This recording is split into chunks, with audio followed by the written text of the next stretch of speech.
Comment faire pour rembourser ses dettes efficacement? Bienvenue sur ma chaîne, je suis Ange Brice Signaba. Sur cette chaîne, on parle d'épargne, de gestion financière et d'investissement. Si ce sont des thèmes qui vous intéressent, n'hésitez pas à vous abonner dès maintenant pour ne rater aucune vidéo.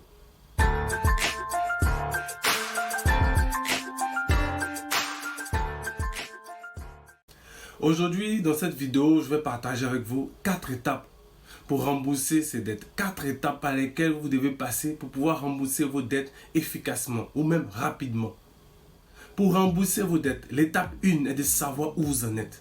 Donc de faire un point sur votre situation financière. Vous ne pouvez pas rembourser vos dettes si vous n'avez aucune idée de vos entrées d'argent, si vous n'avez aucune idée de vos dépenses régulières. Vous avez besoin de savoir qu'est-ce qui entre chaque mois dans votre poche et qu'est-ce qui en sort.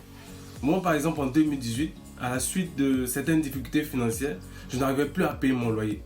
Et du coup, je me suis retrouvé avec un arriéré d'environ 2000 euros de loyer. Donc près d'1 300 000 par là de francs CFA. Donc mon principal créancier, c'était mon bailleur. Donc j'ai fait un tableau Excel qui répertoriait toutes mes dépenses mensuelles ainsi que mes revenus. Donc je savais maintenant qu'est-ce qui rentrait, qu'est-ce qui sortait, où étaient mes plus gros postes de dépenses. Et j'en ai dégagé les dépenses qui devaient être prioritaires et celles que je devais supprimer ou réduire. Donc les deux plus grosses dépenses que j'ai eu à supprimer, ça a été d'abord le loyer et ensuite la nourriture. Donc pour le loyer, j'ai quitté le logement parce que je ne pouvais pas continuer dans le logement et accumuler des dettes. Donc j'ai quitté le logement, je me suis fait héberger. Et pour mes courses alimentaires, je suis parti à l'épicerie sociale. Donc l'épicerie sociale, c'est un commerce de proximité qui permet aux personnes qui sont en difficulté financière de réaliser, on va dire, de réaliser leurs courses, de faire leurs courses en vous proposant des denrées alimentaires, des denrées qui ont une valeur entre 10 et 30% de la valeur normale. Donc pour faire simple, si vous avez un produit déo qui coûte 10 euros, donc valeur marchande 10% à 30%, donc ce produit-là peut vous coûter, si c'est 10%, peut vous coûter 1 euro, ou c'est 30%, peut vous coûter 3 euros. Faire un point de vos finances vous permettra de mettre en place un suivi de vos revenus et de vos dépenses, afin de déterminer le montant exact que vous êtes prêt à débourser chaque mois pour rembourser vos dettes. Parce que pour pouvoir rembourser vos dettes, il va falloir que vous ayez un montant que vous dépensez chaque mois qui est consacré uniquement au remboursement des dettes. Donc au vu de votre situation, après tous vos calculs, vous vous rendez compte par exemple que c'est 10 000, 50 000, 50 euros, 100 euros par mois que vous pouvez destiner au remboursement. C'est peut-être petit au départ, mais c'est un début. Donc, étape 2, identifiez vos dettes. Combien vous devez exactement et à qui? Moi je l'ai dit tout à l'heure, ma principale dette c'était 2000 euros et je devais à mon bailleur. Donc vous aussi, maintenant, là où vous êtes, déterminez à qui vous devez et combien vous devez. Faites la liste de ceux à qui vous devez et faites le total de vos dettes pour chacun d'entre eux. Donc en face du nom de chacun, vous inscrivez, s'il y a un taux d'intérêt aussi, vous l'inscrivez. Et le montant qui correspond. Donc par exemple, vous devez, je ne sais pas moi, à X, à Y. Donc X, en face, je dois 1000 euros. Y, je dois 500 euros. Si c'est une société, une entreprise, vous faites aussi institution bancaire où de temps en temps en face 2% d'intérêt, 5% d'intérêt. Et en fonction, vous continuez jusqu'à faire toute la liste complète. Faites une liste complète de l'argent que vous devez. Prêt automobile, crédit conso, prêt immobilier, même les prêts entre amis, les factures impayées, tout ce qui constitue quelque chose que vous devez comme argent à une personne ou à une institution, vous notez cela. Et cette étape, elle a pour but de vous donner une vision claire de vos dettes et vous aider à planifier vos remboursements. Parce qu'on ne se lève pas comme ça pour rembourser. Parce que c'est compliqué qu'on a besoin de pouvoir trouver tous les éléments et toutes les astuces pour pouvoir mettre en place un plan de remboursement. Donc l'étape 3, demandez pardon et engagez-vous à rembourser. Je sais que ça peut faire sourire certaines personnes, mais c'est très important.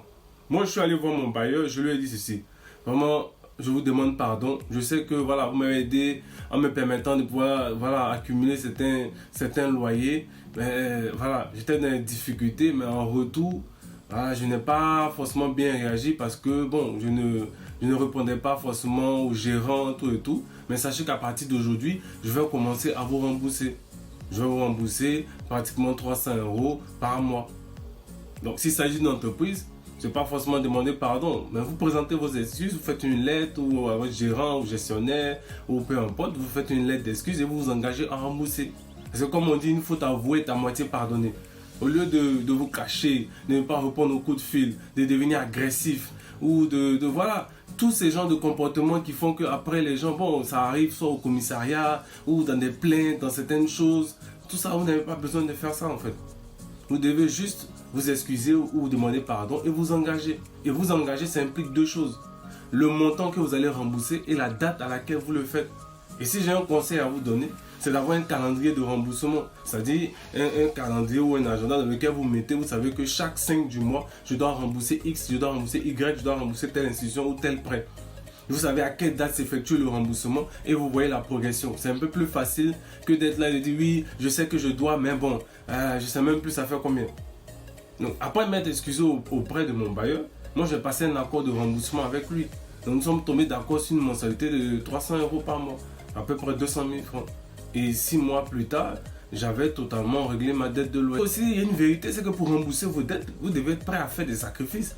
Vous ne pouvez pas garder votre même train de vie et vouloir rembourser vos dettes, c'est pas possible. Il y a forcément des choses que vous allez devoir délaisser, des choses que vous allez devoir abandonner, des choses que vous allez devoir supprimer, réduire, et c'est comme ça. Étape 4. Commencez à payer ce que vous devez. Donc, pour payer ce que vous devez déterminer les dettes prioritaires ou les plus importantes. Donc, vous vous asseyez, vous faites sortir votre liste. On a dit, on fait une liste complète, nom, montant, taux d'intérêt, tout et tout. Vous faites sortir cette liste, vous regardez les différentes dettes et vous les classez en priorité en fonction du nombre de mensualités restantes ou du plus petit au plus grand. Mais vous faites dégager les dettes qui sont prioritaires. Vous avez deux options. Soit payer d'abord les dettes portant le taux d'intérêt le plus élevé. Donc, c'est pas compliqué. Vous avez votre liste, vous regardez, vous voyez, ah bon, il y a telle dette A, c'est 2% d'intérêt, dette C, c'est 5%, dette 6, dette 5, dette 4, dette tant. Et vous regardez les taux. Quelles sont les dettes qui ont un taux d'intérêt le plus élevé, quelles sont les dettes qui ont un taux d'intérêt le moins élevé, et vous les priorisez, vous les classez. Donc, dans ce cas-là, quand on choisit de payer les dettes qui ont un taux d'intérêt le plus élevé, on va regarder sa liste et on se dit, bon, j'ai telle dette A qui a un taux d'intérêt de 2%. J'ai l'autre dette C qui a un taux d'intérêt de 1%. J'ai l'autre dette qui a un taux... Donc, je vais commencer par celles qui ont un taux d'intérêt, par exemple, de 2%, 3%.